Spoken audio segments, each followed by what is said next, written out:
someday, but it probably won't be in any of our lifetimes. What was it, like 1800 BC one day? 4,600 years ago, 4,900 years ago was about the last version. A little more. Hello everybody, we're here at the hub, myself, and you can hear me and Dane and Lei here talking. Hello. John.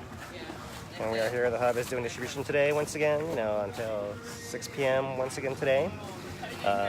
There has been some discussion, among the hub crew about the direction the hub's going to be taking and the future of the hub. So we're going to talk about that a little bit to start, maybe. And we can do a little calendar first. We're going to do the calendar first, and then we can go into that, and we can go to the calendar again, and we'll come back around to it too. So, give us a calendar, Lei. Okay. Over to you. So on the 17th, the hub is, once everything that we have now is gone, we won't be opening for giving out things.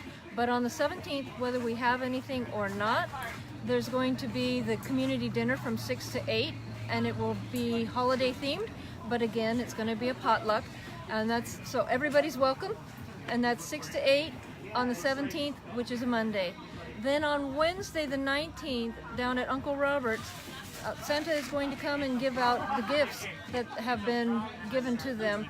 They are hoping that everybody can go down there and give a gift before that. You can do it even on the 19th up until the time that Santa is giving them out.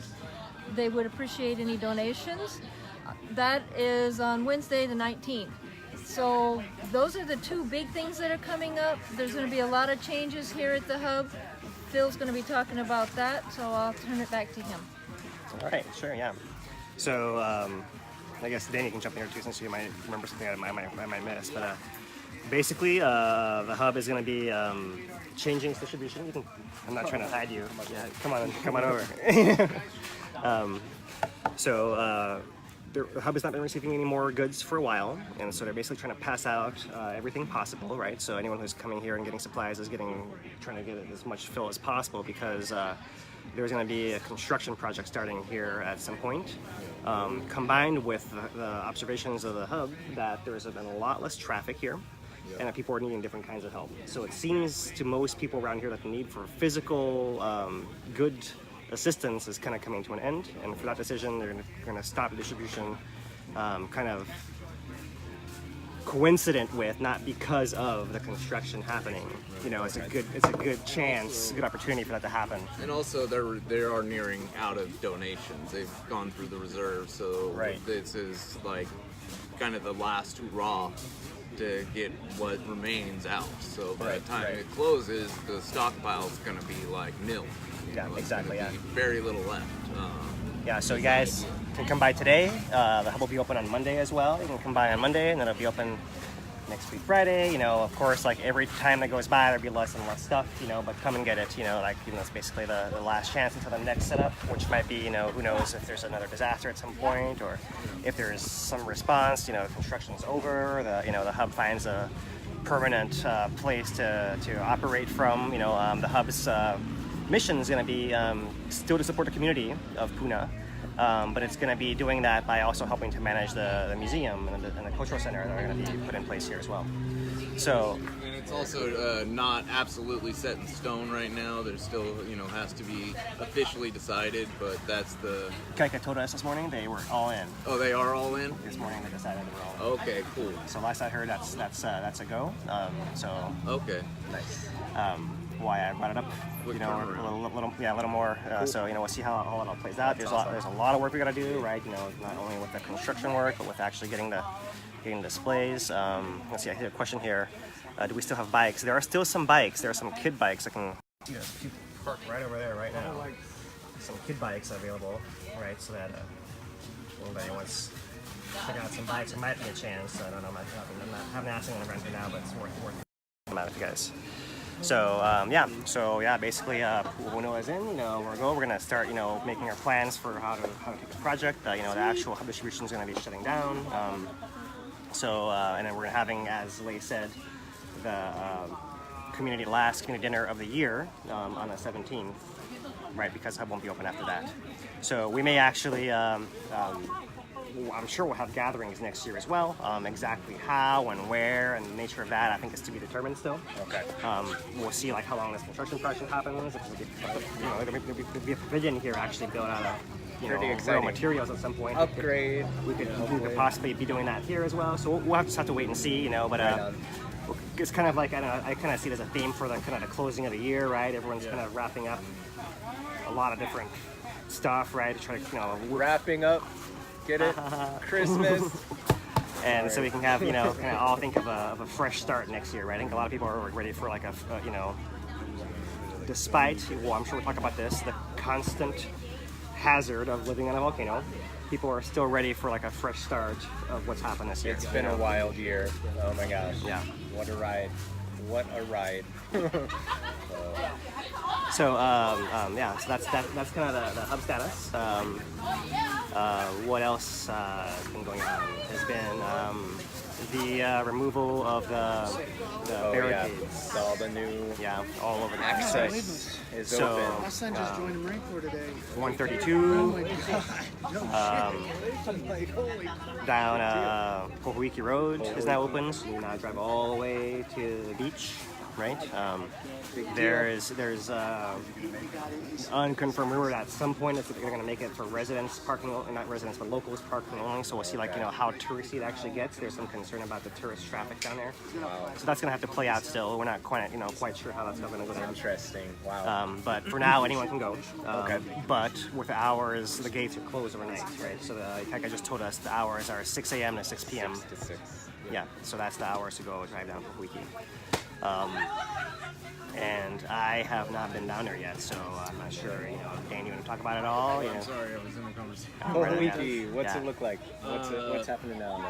There's the one thing about Pohoiki is it has a ton of parking. That's the one thing that it really has compared to all other areas that we normally talk about. Lava Tree State Park's open, but parking's limited. Pohoiki, that's just a field that's been dozed, so that's. Parking's not an issue.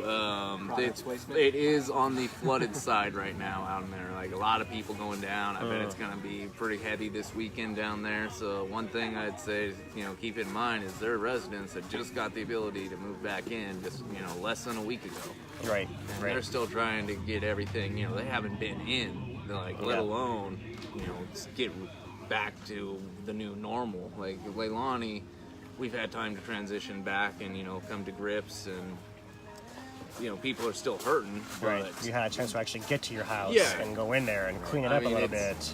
Yeah. Right. Yeah, definitely. I mean, it's not unheard of though. I mean, when the civil defense took down the barricades in Leilani, they did it with 16 hours of notice to residents. It was surprise, it's open. So 3 days, it's really short. Right. It's really short. People are just getting back in for the first time into that whole area, so it's quite a bit different. And it's so different that it takes some time to come to grips with. So they're still in the closure, getting closure, and just to see a ton of people is pretty crazy. I'd like to also mention if you're going down the Kīlauea Road, there's a lot more traffic. Yeah. So I noticed that the residents there are probably not so happy because it's a really small road. Yeah, and it's got a lower speed limit, and we've been hearing no one's following it, right? So that's of concern as well. Hopefully people will go. Basically use. By the way, welcome, Gabe. Yeah, How's it? At the hub. Yeah. But yeah, basically just use Highway 130. Unless you were using Kīlauea before, just go around. I mean, it's not that much longer drive. If you get stuck behind somebody going slow, it's not going to matter which way you go. So yeah, just give those guys a break. They went through a lot too. They got gassed out heavy down there, just heavy. Some of the heaviest fog was in there from the SO2. So just go around. Yeah. Enjoy the red road. Yeah. It's a beautiful drive. We got to be thankful for it. Yeah, enjoy being able to go there and drive through there, enjoy the views and the freedom and all of that, right? Yep. So yeah, totally. Enjoy your freedom in another 5 minutes. It's not gonna, literally not gonna kill anyone, right? So, it's not a giant time save on that way. Like it really isn't. So Dane mentioned Lava Tree State Park. I just wanted to mention that when I was trying to go there last evening, it seemed like it was closing, I don't know, by 4:30. They were closing the gate. So I'm not sure if it's 4 or 4:30, but sometime in an earlier afternoon is when Lava Tree closes, so it's not necessarily the best place. The best place by far seems to be Pohoiki, and so I'll turn it back over to Dane. Yeah, one thing about going to Pohoiki, don't trust your GPS. Your GPS is going to do you wrong and send you to Lava Tree like you can go through there still. So look at a map, figure out, or have it send you basically to Uncle Robert's and then go from there type of thing. If you're completely lost, do it that way. Because just going by the GPS is going to send you into lava flows. Like, it's just literally going to send you into lava flows. Luckily, they got that roadblock up. But there was like, I mean, just by 11 a.m. yesterday, after they opened it, led by 11 a.m., Ormat had already turned around 60 people, they told me, that were looking for Pohoiki, but down at Lava Tree, just not knowing where they were. Computer doesn't know the road's closed. Yeah. And we should probably mention, too, that, you know, officially there's no legal access to go out on the lava, and so I'm sure that's going to become a factor. They'll probably end up ticketing people if they're going from Lava Tree out into the lava, so you just gotta, visitors and locals, be aware that officially you're not allowed to be out there still. Just have to keep it stay in on, mind.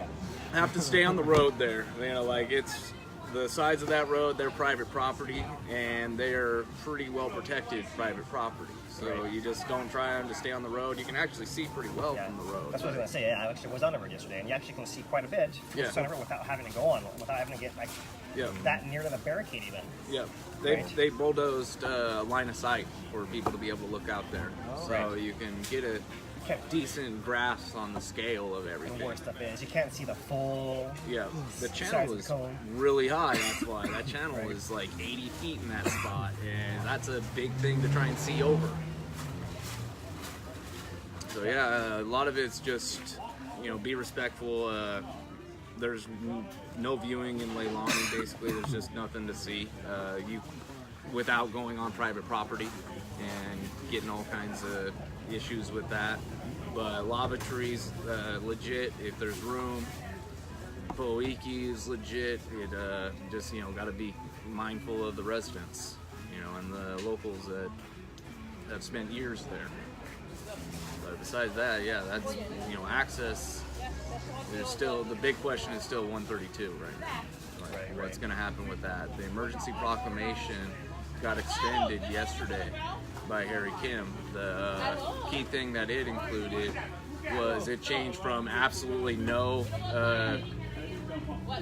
building, no roads, no trails on the lava flow to with authorization from Civil Defense, then you can make modifications. Minor modifications. Yeah, minor modifications. So it's a slight change, but the biggest stipulation in it, even though we'll get to the USGS and the GVP, the 90 days thing that just been talked about and just got exceeded. But yeah, we just gotta kind of lost my train of thought. Sorry.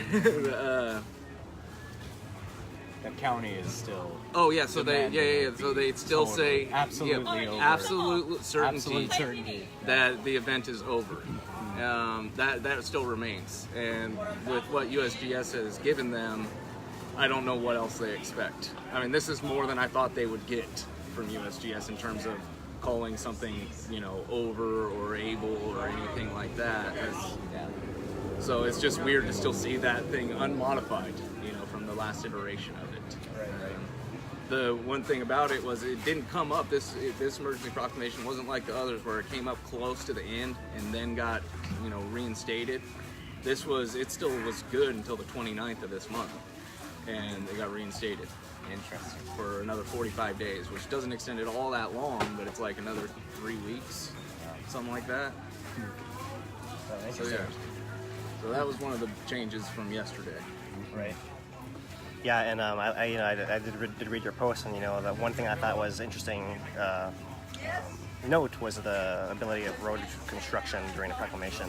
Right. Right. So Al can correct me, but I mean, basically they're allowed to make the road over top of the lava without removing the lava because of this whole issue of being considered as fill that we haven't quite figured out where that came from, or like how we can overcome that. But given that, yeah, then if it was to code, if this was normal non-emergency times, then the road, if a highway would have to be to code, and to code, it's strongly believed that would mean having to take it down to grade. And that's just such a tall task and such an expensive task and long time consuming task that it's just best to do it under the emergency proclamation.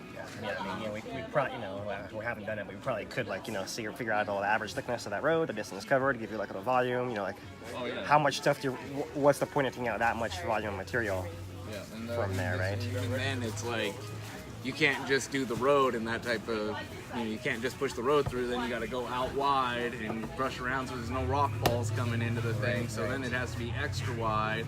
Just to code is just because that stuff's crumbling. Yeah, that stuff's crumbling. So it's just, to code is a huge deal. It's basically a multi-year, multi-million-dollar project. Yeah. No joke.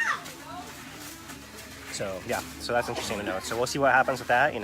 For sure, some other things the proclamation has been allowing to happen that I haven't heard much recently is partly the building permit kind of waivers that are in place, are tied to the emergency proclamation as well. So there are several, I suspect that's probably why they're doing this with all these kind of programs that are going that maybe took a while to get started up and are still not finished helping people to actually give them a chance to. And we're still waiting on a lot of things on that risk assessment Civil Defense is supposedly working on that I've heard referenced many times, and as one of the holdups for everybody from people looking to extend their deck in Leilani to PGB trying to redo the road to the building department's ability to operate is really hingent on this risk assessment. And whatever it says is going to define many actions that can or cannot be taken, afterwards. So I think the decisions about 132, they're also hingent upon that risk assessment. Right. Yeah. And I wonder, I haven't heard, but maybe the risk assessment is also tied to the proclamation in some way. I'm not sure. It could very well be. It could well be. And maybe they want to, until they complete that and actually make some decisions, maybe they don't want to actually call the declaration, cease a declaration, maybe, I don't know. So maybe that's another reason. So we're just speculating, of course, we don't really know what's going on, so we're just kind of putting out the ideas of, based on what we know is happening, what we think, some of the motivations. What changed and the timelines and where we are, but it's just interesting that we weren't up against the wall for this one. They still had time, so. I don't know. It's interesting. Yeah, maybe it's the holiday season. I don't know, and that as well. It's a part of it, right? Holiday crunch. Not having to convene them. Yeah. I'm not sure. Maybe. I don't know. Who knows? Who knows? In any case, the proclamation still is in place, or is in place extended again. We have the most public access at any point in the last, since everything happened and changed, right? And what else is happening in our community? I think there's something else that we want to talk about. Talk about Pohoiki. Hub, Pohoiki, Leilani as well. Talk about Leilani, yeah, maybe we've covered it then. Maybe it'll come up later. Yeah. So, okay. Should we switch to the science now? Yay, science! Who wants to start, and how do we want to start? We're going to do our signal progression. What? Classics. Okay, so earthquakes first, maybe? All right, so let's the camera around and show you guys and see if I can avoid some glare situations here. Not very good. I can see myself in that. That orbital. A lot of glare today. Maybe that's not bad. All right, so yeah, there's our earthquakes for today. I'm sorry, for the last 7 days. The orange and red ones are the ones today. I guess there's no red ones anymore. But basically, it's a little bit quieter than normal, but not by very much. It's kind of a typical pattern, It might, I don't know, it's hard to quantify. It just visually looks like it might only be 10% less, but it's, still a good amount of earthquakes in there. It's just, we've had some weeks that have more and less, and it can definitely fluctuates naturally among, that kind of pattern. So is there anything insightful about the earthquakes anyone wants to share today? Or we have business as usual earthquake bias? It's just normal earthquakes mostly around South Flank and the summit. Yep, South Flank Summit. Yep. All right, so let's move on from there. Let's do tilt next. Let's go ahead and get the button push. No with my soup for you. fat thumb. Come on. Oh, no, I managed to close it. Okay, well, let's do GPS first. Control Shift D. Because that's what wants to show up, apparently. So, GPS signals.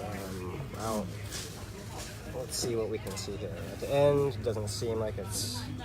Almost looks dipping there too. A lot of them have this I don't know. pixel dip at the end. See, like what I see Check the there other one. is I see a missing data point. Right. And I Yeah. see the right edge of the circle, the oval. Right. That is.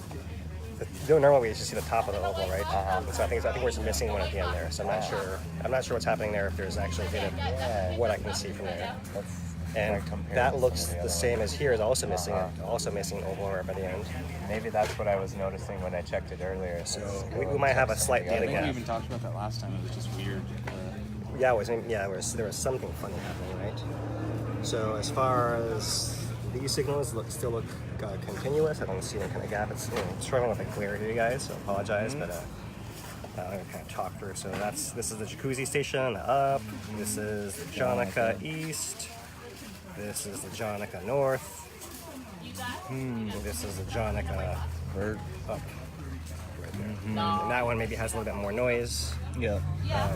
You can see plots kind of up and down all over the place there, right? So Kind of unclear at the end what it's doing. yeah, I'd say I personally don't see clarity in any of these plots right now as far as the last data points that are there or not there or what they've changed. The most recent ones. Have to wait to see. I think what we talked about, the trends changing is still something we're still watching, but it's not clear exactly where they're going. Definitely is leveled off. Oh, big some, time. Yeah, that's. But is it coming down there or not? It's hard to say. Yeah. Right. And it's just that one's just kind of noisy at the end. Like there's still, Yeah. like I think it's mostly flat, but I could still try and make an argument for like, oh, it's still slightly rising. You know, like it's just really noisy in that area. Definitely, yeah. I see Not that. very noisy. Well, I It's mean- a pretty tight data set. I see 4 circles, right? 1, 2, 3, 4, all kind of stacked like that, right? So Yeah. There's one in that line up there. Like, yeah. But it doesn't represent a major departure from the trend that's oh evident no, there. no. They're all within the range of the previous variation, right? Slightly higher and slightly lower, perhaps. So it's hard to tell if it's turning, if it is, which way it is turning. Yeah. We'll have to wait and see. Yeah. So, okay, would you guys want to go through the other GPS stations, or Most of the others are. is that The enough? top few are pretty What good. was it? PG2. Okay, I'm going to find PG2 for you, on Dane's request. Let's go to... PG2 is Upper Rift. Hey. There it is. Yeah. Alright, so its east trend is And we're on a hasn't smaller scale. changed. We're on a Yeah, smaller scale.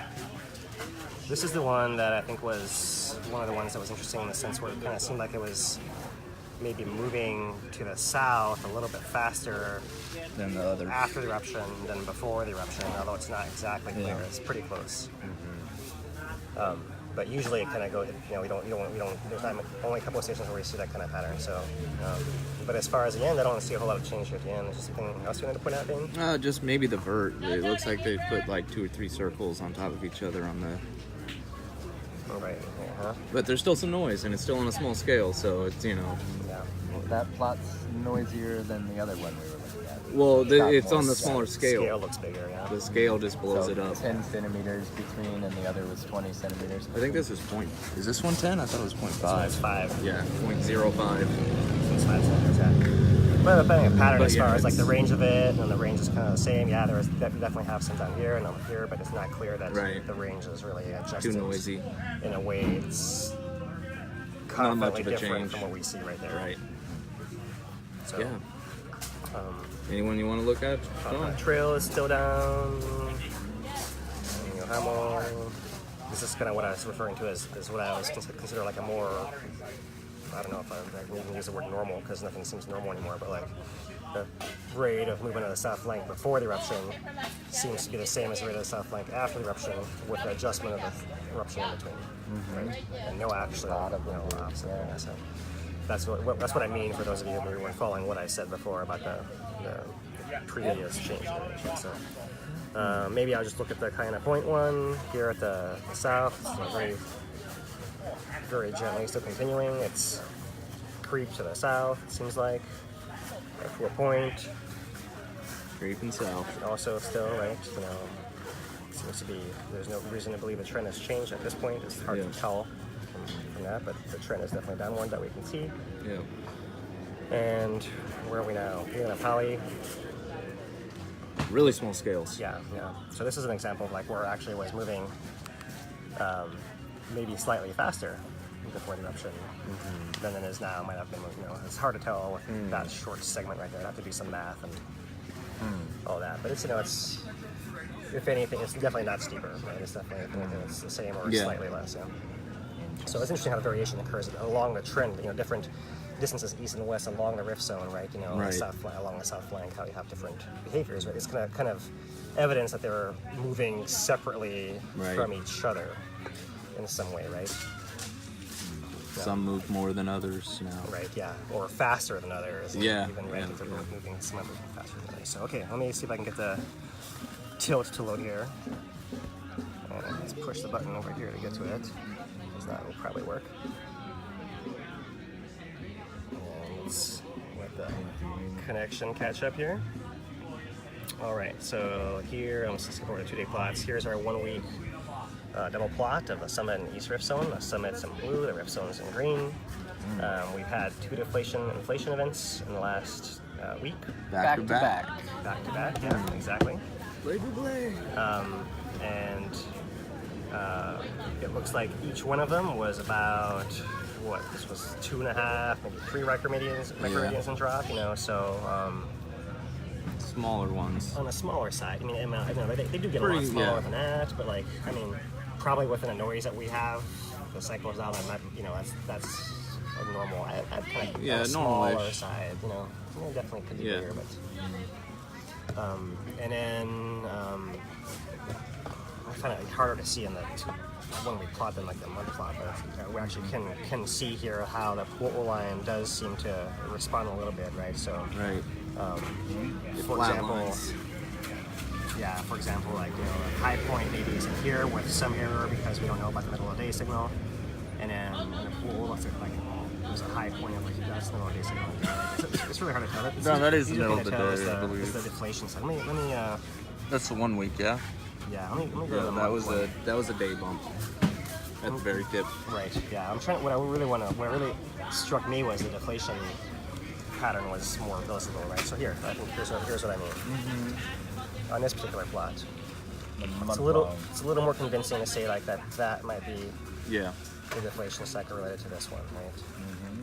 Right, and maybe that one might be the one related to this one right here, right? Yep. And back over at that one too. Yeah, actually, a little less clear to see, but it's here as well, right? You can kind of see there's actually like a slight downward trend in this section, and you know, definitely muted in there, but it's. And if you compare it to the overall trend leading up to those, so there's an upward trend through here to here. The deflation is already deflating at a summit. Later, this one levels out and looks like it deflates. Same again, it's rising for most of this time when the deflation begins at the summit. Slightly later, we see this one switch and level off and come down and repeat it again. So that's pretty suggestive if we look at that. Even though the magnitude is small, we're watching the Puʻuhonua tilt responding with a bit of a delay to the DI at the summit, which is what deflation inflation events were often doing for a lot of Puʻuhonua rain. So when we're seeing these responding, especially if that pattern continues, it is suggestive that there is still connection between shallow summit storage magma ending and in the rift as far as Puʻuhonua. So that's pretty interesting that this pattern is starting to repeat and affect the tilt at Puʻuhonua. And we've seen it delay by as little as like 2 hours basically, and up to like probably 10 at max. Yeah. Oh, and so that's the other part of it too. So that the summit goes first, and it's deflating. You see, right? It takes all the way out to here before we see that this line is coming down, and we have the bumps, and those make it hard to read. But somewhere in that time, it switched. Yeah. And then afterward, after the summit line is rising, this one starts rising. And again, after the summit starts rising, this one starts rising. And so this is suggesting that, these DI events are in fact looking really similar to the same type of DI we had before this year's eruption. We'll have to see if the frequency of these things keeps up, because before we were on that 10-day trend, which is, pretty arbitrary and doesn't mean much, but now we have like back-to-back with only, hours, 10 hours of delay between them. Every time it dips, it's like, oh no, how far is it going to go? But it's just interesting to watch. And so we have the back-to-back ones. If this is going to take a longer time or make more of them next, just keep watching it. But it's interesting to see the response between the summit and the rift. It sure is, yeah. I mean, a couple of things to say. I mean, one is just like the variability is definitely something that exists, right? In cool days, there were weeks where maybe 2 or 3 weeks in a row we'd see back to back, something like 5 DIs in a week. Usually on this kind of smaller scale, 1.5, 2.5 megaradians, something like that. And then you can have other times where you'd see like a inflation for a week, deflation for a week, inflation for a week, deflation for a week. Right, so there's a huge variability. And then there would be times where you wouldn't have any DIs at all for a couple months, and then you'd have them all over again. So there's a lot of variability that goes into that. So any pattern, even during Puʻuhonua days, never held more than 2 weeks. I'll propose. And so I would propose that we should maybe not expect any patterns we see here to really hold beyond any 1 week row. So that's the first thing to say. The second thing is, John made a really good point that, I'll restate it this way, that what is causing the DI's deflation and inflation events is originating at the summit. It's happening at the summit first, right? And then being transferred in some way to the rift zone, the signal being transferred to the summit. So the third thing is, I think maybe by now we've seen enough of these events that we can maybe say that there is no blockage between a summit and a rift zone, right? Between Puʻuhonua and it's like it's summit. a continuous. I think like a continuous pond. You drop a pebble on one side, it's going to ripple across all the way to the other side. There's no isthmus in between them, right? There actually isn't. They're connected, as you say. Another way to say it, there's no blockage, right? One way to kind of think about why DIs might have had different lengths in the past might have been maybe some level of some kind of blockage, whether it's more viscous lava or some underground geological adjustment, because clearly there's like a lower bound, right? It doesn't get less than 2 hours. Usually, we've had something that we've been arguing about where it in the looks past, really like close. maybe it's happening at the same time, maybe it's from the same source, we've seen both at the same time, but that wasn't, ever. That was. And those were one-offs, type of thing. Now we have more data. Yeah, they didn't really fall into a pattern, right? That was easy to organize. Yeah. So I think we can maybe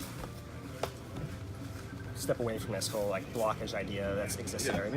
Blockages can occur that kind of are more temporary, that maybe delays a DI from 2 hours to 10 hours in some eras of a pool eruption, and other times it goes back to 2, and that's kind of a more transient thing than a connection that actually exists in there. So I think that's where a third important point is, connection there, right? So, starting at the summit, there's a connection.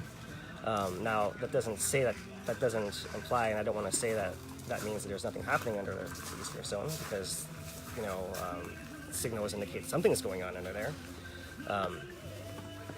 But it's still not exactly clear to me what's going on and how it's connected to the summit, apart from it's open there, and whatever is causing the tilt signal at the east rift zone is not causing the tilt signal at the summit. And those are basically what we know. Yeah.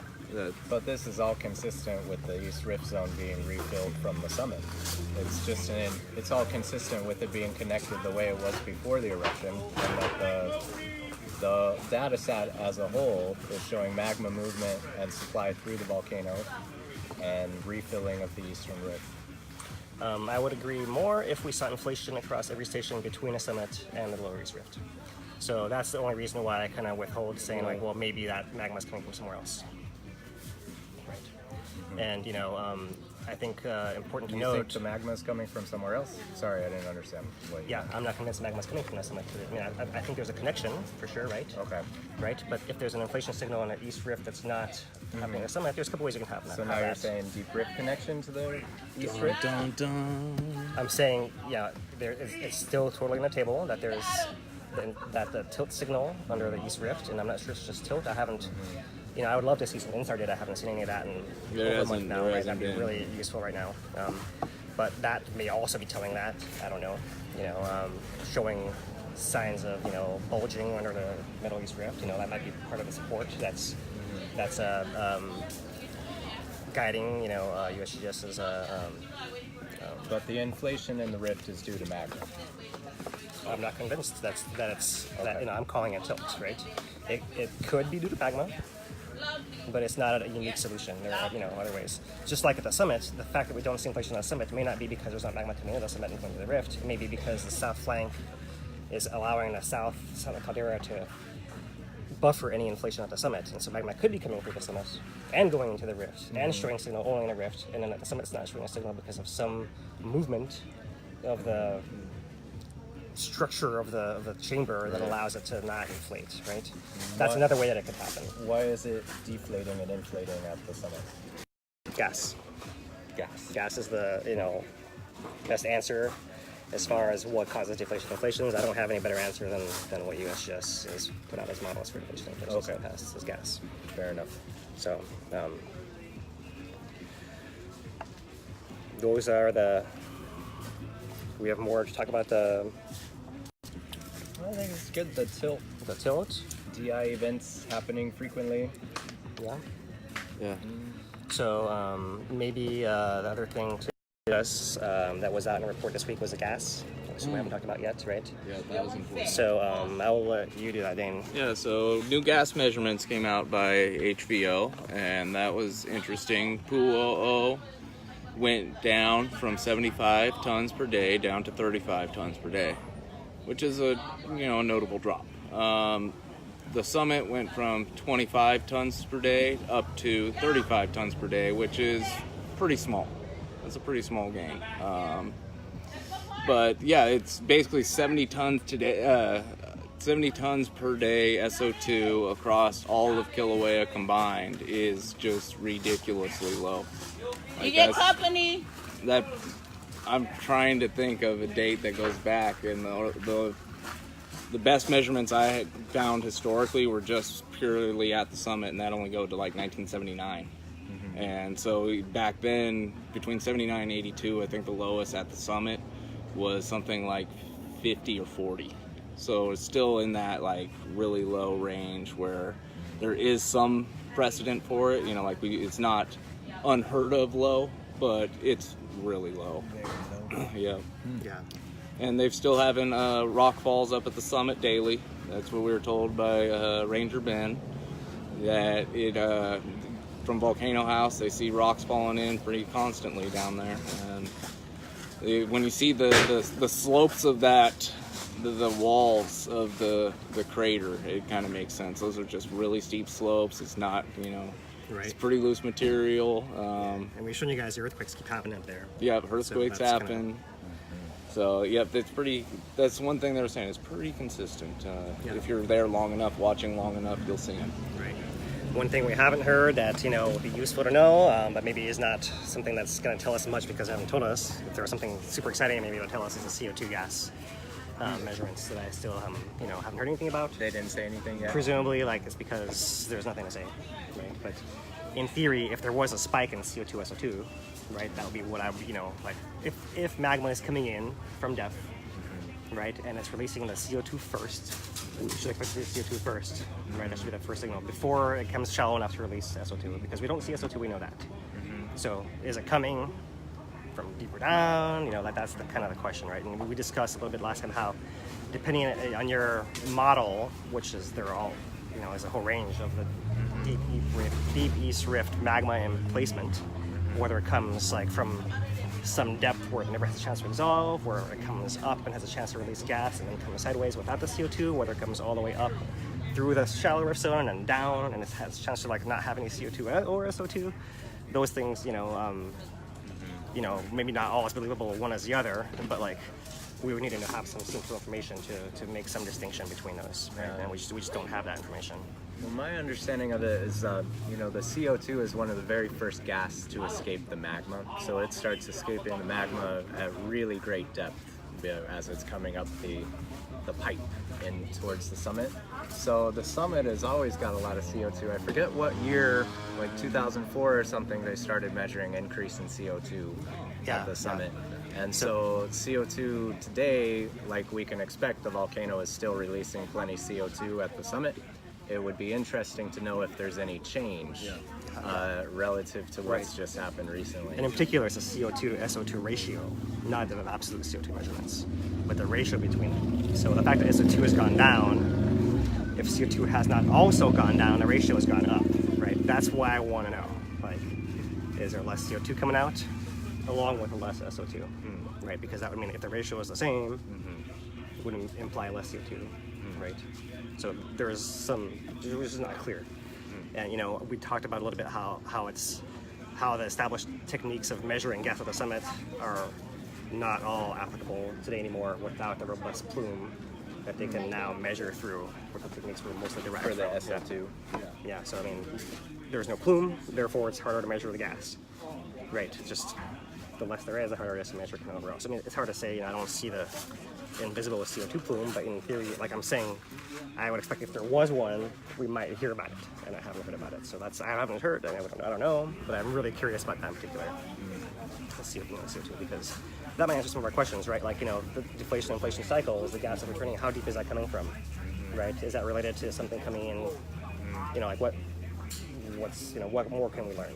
Well, a lot of times the DI events have been recorded as part in conjunction with mass increase under the summit. So there's gravity data too out there somewhere. It'd be interesting to see if that's changing, see if the mass is increasing or decreasing at the summit through these events. Right. It'd be interesting. Right.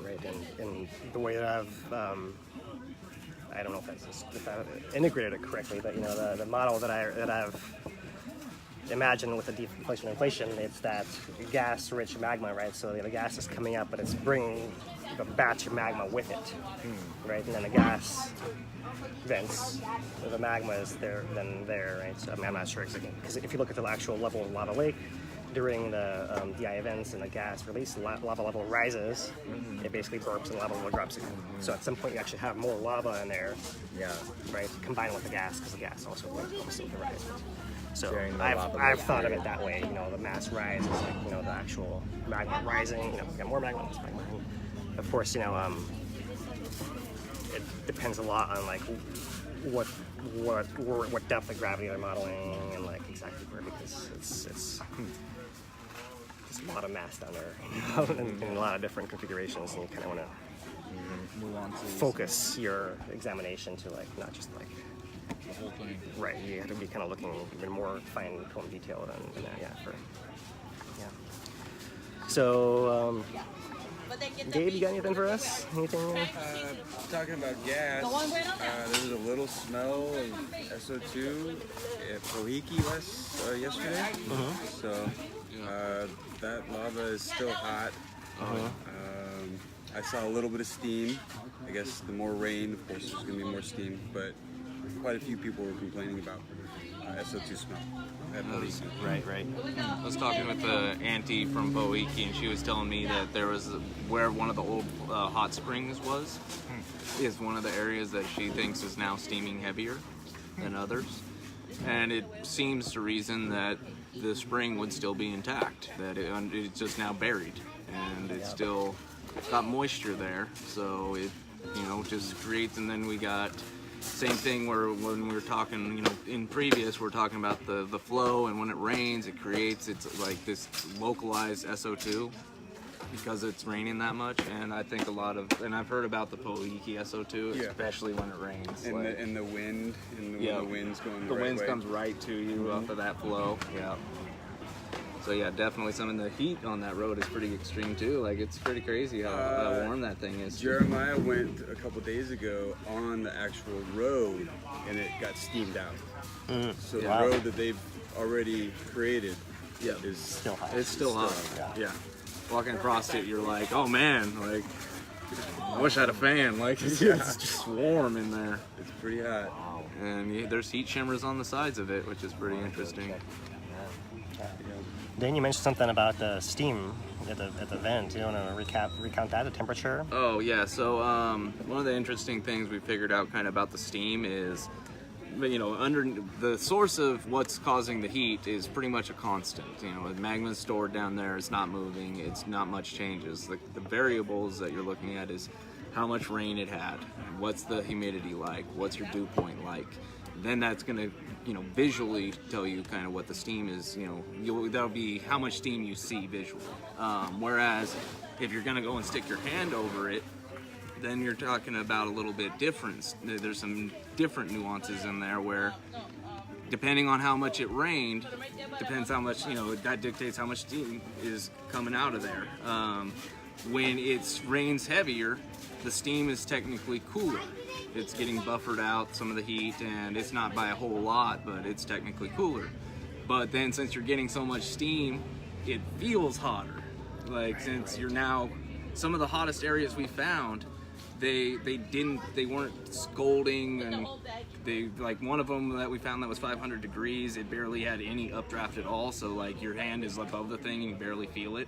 Right. But where there's those updrafts, like by the vents, those things are going to be like 200 degrees, but if that's 200 degrees of heavy steam, that's going to, you're going to be backing away from that thing like in a quick, it just does not, it's not a pleasant experience to be in that stuff when it's that hot, and then you get to 220 and stuff like that, right. And a heavy steam vent, it's hot, that's just hot. And, right. It's somewhat dangerous, but more just, it's really inconvenient, and people have to have those in their yards with houses that are still considered inhabitable. And that's pretty crazy that, and those things run under the slabs, and they just string through a neighborhood. Right. So the steam, it's deceptive. It doesn't really tell you much other than the rain patterns and what the weather's like and stuff like that. As far as temperature in the crack, any change? Temperature, not really. It's basically the same. Yeah, that's the kind of bottom line for you guys. Yeah, basically the same. But yeah, it's just some interesting little nuances. It's visually deceptive out there when we're looking at the stuff. Right, for sure. So, anything else you want to talk about? Yeah, they wanted to talk about we never got to Smithsonian Institute Global Volcanic Program assessment of 3 months, and it's not continuous. Not over, not continuous. So by USGS, they put out the report that included the Smithsonian Institute's assessment that suggests if volcano doesn't show signs of lava within 3 months, then the eruption is not continuous. So by that account, it would be that the Kīlauea has been in continuous eruption since 1983 until September of this year. And so for right now, the eruption that we have had continuously since the 80s could be considered over by that standard. But when USGS reports on that, they put the kind of caveat that HVO probably knows more about Kīlauea than the Smithsonian Institute, right. And that the rift is showing signs of refilling. There's still magma supply through the volcano, so the point is we have to be aware that activity can resume maybe in the near future because it's Kīlauea. And so the USGS still is not putting out anything that's going to fit the county's goal of saying it's absolutely certain that it's over, because it's not scientific if you say something like that. Yeah. You can't do that with geology. The Smithsonian has a standard to help them reference and help us get towards judging when an eruption is certainly over. But so that's what that's about. And it's a universal criteria. The Smithsonian one, it's a universal criteria that applies across all different volcanoes. So they're it's applying it to all volcanoes. Yeah, they are. They're making it up and applying it to all volcanoes as a standard for judging. This is a community standard that they've implemented. Yeah. On behalf of the community, volcanology community as a whole. It's universal, basically. Just like with the active volcanoes, they have a standard that judges any volcano that shows activity within the past 10,000 year period should be considered active. So by that standard, we have 4 active volcanoes on this island. That's a Smithsonian Institute standard. Yeah, absolutely. And that's, well, I think we've said that before, right? In our broadcasts early on, like months and months ago, about our number of we've covered a lot.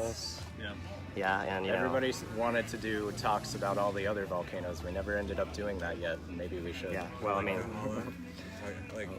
when did Kahala stop? And I've heard different reports, over 65,000 years to I also up to like 120,000 years. And that was the first volcano on this island, right? Was Kahala. Or Hualalai. It's the first volcano that's still above the water, because there's actually another one called Mahukuna that exists northwest offshore of Kohala. And it was only above water for like a short lifetime. And Oh, next to the park, Pohoiki? Yeah, out to sea offshore. underwater. So underwater. nice. So it was probably above water for a brief time when Kohala was also emerging. Yeah. Okay, And so when did Kīlauea start? Only been above water for a little more than 100,000 years. Okay, 1 to so- 200,000 years it's been above the water. So yeah, we're not gonna see the end of Kīlauea. no. Yeah. No. It was also interesting, like, just kind of to throw the teaser in there for anyone who wants to go and look this up a little further. There was also an application of there was a little bit of a dip in sea level at the time of Mahukona's existence. Yeah. Right, so there's It interesting, was like, lower sea level at that time. offshore. Yeah, there's some interesting. Not, And the other not weird that thing- much lower, but like. I was always fascinated because Hualalai is actually an older volcano than Mauna Kea. And typically, even us in the geology geek world, we usually think of Mauna Kea as older because it's less active in the recent geological period, but Hualalai is older volcano than Mauna Kea, and it's still much more active, more frequently active than Mauna Kea. So there's not always a clear pattern. Every volcano is a little bit different, has a different lifespan, different life cycle. 1800 and 1801. So the airport in Kona is Hualalai's most recent lava flow. Dane, you want to talk about the fermental definition anymore at all, or do you have anything else to add about the GVP? Not 3 really. month deal? There's a new Volcano Watch article out that pretty much details it. I wrote something similar on Hawaii Tracker that kind of details it. They're worth a little read, but yeah, I think we summed it up pretty well here. And for the too long didn't read, type guys, that it summed up pretty well in here in this video. Right. So yeah, I mean, I think the little I'll say is that if the whole point is that we should not let our guard down in the long term because eruptions are possible in the East Rift Zone, Or then the short term. I'm all for that because, every day of living in the East Rift Zone has a hazard that's inherent that I personally feel that maybe people weren't taking as seriously before this eruption. Like maybe because it's been 2 generations since the last eruption in the area, like it didn't seem as relevant or as real or as imminent or threatening or whatever else, and I think maybe we've kind of corrected that. Yeah. I think that was needed, but so I was telling someone earlier today that like my personal assessment of risk in the lower East Rift, like before this eruption, was probably higher than almost everyone else's, probably except John. Now everyone else is kind of coming back to where I think we probably should be, right? As far as our expectation of how often these things actually erupt, right? Yeah, we can't be complacent about it. We always thought Puʻuhonua was geographically contained way over there, and everybody made the judgment, it can't reach me in my lifetime, so good to go. And we can no longer be complacent like that. Right. So to me, that's really the take-home point. Is that right? I think we could argue about whether we can call it over or not. It's basically silly because it's the definition. Everyone can have their own definition, and it doesn't matter. Like I can define, it doesn't matter. I ain't gonna go into it. It's the definition thing. I mean, same as if you're gonna call, define eruptions based on the magma chemistry, like, if it's one chemistry, it's one eruption, if it's different chemistry, different eruption. Or by time, like, if it was this much time between one and the other, I'm going to call it a different eruption or not. Or by, there's all different ways to do it, and, there's no necessarily, this is the absolute right way to do it, so I don't think we need to argue about whether it's over or not, A lot of that I just think is trying to get that civil defense thing off your back. When they're demanding absolute certainty, you do the best you can because you can't make that statement, so you put out what you can, and they basically put out what they could with this type of observation. And they're outsourcing it to me, to get rid of some of the burden on themselves. Like, I agree with the whole thing, like that angle. I don't think they're outsourcing it. They're acknowledging Or that acknowledging the it. USGS standard that the Smithsonian Institute standards has by been met. this. And they're So- also pointing out that they don't really. That's not their. That's not That's things they not say. their standard. Yeah, that's not their. That's not their thing. But they're they're putting it out there as like it. It puts more pressure on civil defense, I think, to kind of come up with a criteria that's not ridiculous. Yeah, because I think it is worth saying, like, they're never going to say with absolute certainty it's over. That's an impossibility, right? So, I mean, that's, I totally get that. I wonder if USGS would ever come out and say, we cannot say with absolute certainty ever. I don't know if they might, if they're because like that's they know Mauna Kea will erupt too eventually, so. Yeah, so I mean that's interesting. I mean, I don't know, like it's like an unreasonable standard, right, to try to hold. So in any case, like I said, the core point is, this, whether it's this eruption or this chapter of this eruption, I don't care what you call it, that first phase of it is past. We're in the quiet period right now, so I mean, now is as quiet as it gets, right? I always just kind of put out there that the volcano is always refilling all the time, even when it's not erupting, right? Okay. So never, that's what makes it a volcano, right? So I mean, I'm gonna remember you said that. Yeah, yeah, please do, because I've never, as far as I know, deviated from that. The volcano is always, there's always magma coming in. Okay. I kind of, when I talk about supply rate, there's something, supply rate from depth, I believe maybe is the one we consider being constant, but whether it gets from that depth to the surface, that's where we have our complexities, right? And we have all our diagrams and our paper, first paper 1801, of all different batches of magma from different places and different paths and different residences times, and all that stuff kind of clearly is buffered in some of the shallow system of the volcano, right? So whether it's just the surface or not, it comes out of the ground, is my particular focus, so while it is still filling, right now in particular, the gas is what really, is to me the missing piece, right? If we had all the signals we had now, and we had maybe a bunch of SO2 coming out, that might be enough to revise the entire outlook, I think. So the gas is really the piece. That there's magma in the East Rift. If Fresh there was more gas. magma, because there's always magma in the volcano. Yeah. Right? And for me, it's Fresh, at this point, especially, we're past this 3-month marker on that standard and some time has gone on. I'm more hopeful that, the signals we're seeing of refilling in the rift, the summit, deflating, inflating, all of that stuff is happening at this kind of gradual rate that makes me really hopeful that what it's doing now could be a long period of recharging. Maybe it'll actually take a few to several years to recharge before we see new activity. So I'm hopeful for that. As time goes on, hopefully that's what we're headed towards. A nice long break. That would be nice. So I'm hopeful for that now that we're getting into the duration. It's been a while already. So hopefully it lasts for a good long time.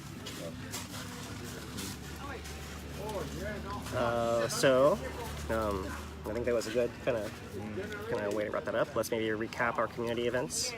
You want me to do it, Lei, or you want to come back on camera, right? All right, so back to Lei. Gonna wrap it up for us here. So I have to give you a great apology. They told me that it was going to be on the 17th for the dinner. It is on Friday the 14th from 6 to 8 p.m. Again, it's on Friday the 14th from 6 to 8 p.m. It's going to be a potluck. It's going to be holiday themed, but you can bring whatever you want. So it's Friday the 14th from 6 to 8 p.m. And then the get-together at Uncle Robert's on the 19th remains exactly the same. They are still taking gifts all the way up to the time that Santa is giving them out. But again, it's on Friday the 14th. Right.